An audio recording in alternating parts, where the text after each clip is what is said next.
Menteri di Jabatan Perdana Menteri. Peraturan Mesyuarat, Yang Hormat. Ya, peraturan apa tu? Ini merupakan preliminary objection sebelum Menteri mengusulkan usul terhadap ahli parlimen Okey, Macang. dengar dulu, Dengar, Yang Hormat, ya. Masih. Perkara Peraturan Mesyuarat 369, Yang Hormat. Dalam apa-apa perbahasan tidak boleh disebutkan kelakuan atau sifat-sifat siapa-siapa ahli-ahli parlimen atau siapa-siapa pegawai kerajaan selain daripada kelakuan pada menjalankan urusan sebagai ahli parlimen atau pegawai kerajaan. Ini merupakan antara intipati, Yang Hormat Speaker, di dalam usul yang mahu dibentang oleh kerajaan, antara intipati. Kita baca para kedua, Tan Sri, bahawa Yang Berhormat Macang telah menamakan individu yang menjadi dalang kepada pengambilan MAHB tersebut adalah Sahazwan Haris ataupun Juan yang merupakan pegawai KWSP. Lanjutan daripada itu, Yang Berhormat, para empat, bahawa dalam perbahasan ahli-ahli Yang Berhormat tidak boleh disebut kelakuan atau sifat-sifat seperti yang saya katakan tadi 369, Yang Berhormat.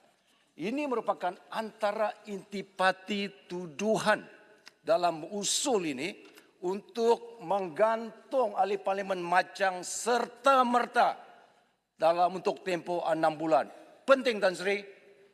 Lazimnya di dalam parlimen ini, Tan Sri, apabila seseorang ahli berbahas ataupun soalannya ataupun perbahasannya menyentuh perkara-perkara di luar tugas seseorang, speaker mempunyai tanggungjawab untuk menegur. Jadi panel ataupun urusannya adalah speaker menegur ahli tersebut. Berbeza dalam kes ini, ahli parlimen Macang membuat satu statement di dalam dewan ini yang kononnya tersentuh sifat seorang pegawai kerajaan dalam KWSP, Tan Sri, dan dia digantung, akan digantung. Dengan majoriti dekat sana, pastinya akan digantung selepas ini, Tan Sri. Jadi, Tan Sri, dalam urusan ini, perlu dilihat, Tan Sri, 36.12, Tan Sri, 36.9 dalam peraturan mesyuarat.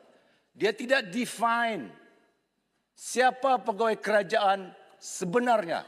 Tak ada dalam definisi 36.9. Tan Sri buka Perlembagaan Persekutuan perkara 132.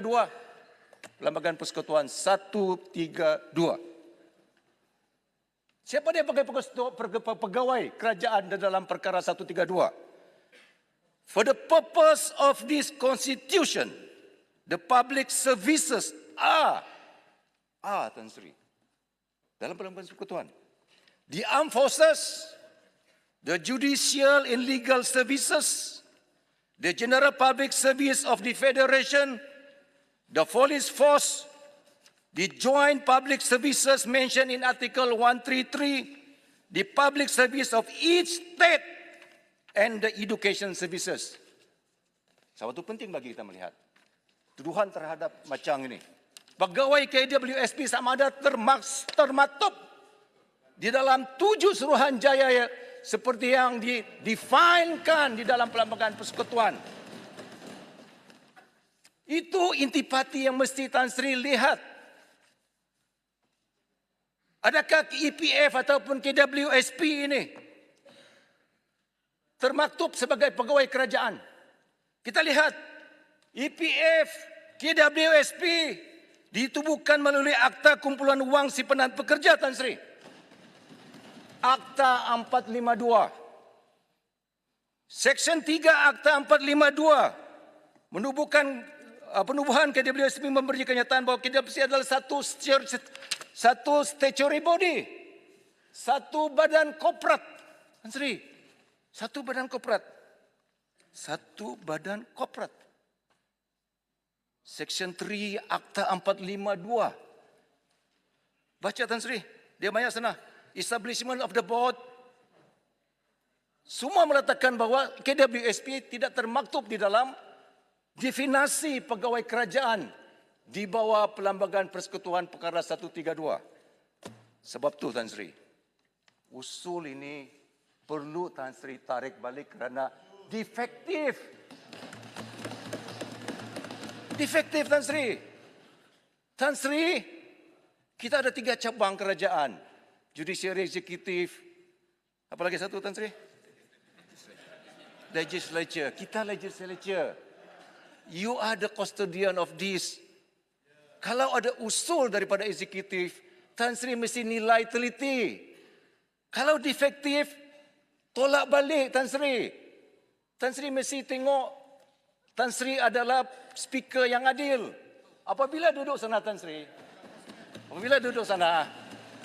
Tan Sri kena buka baju politik Tan Sri.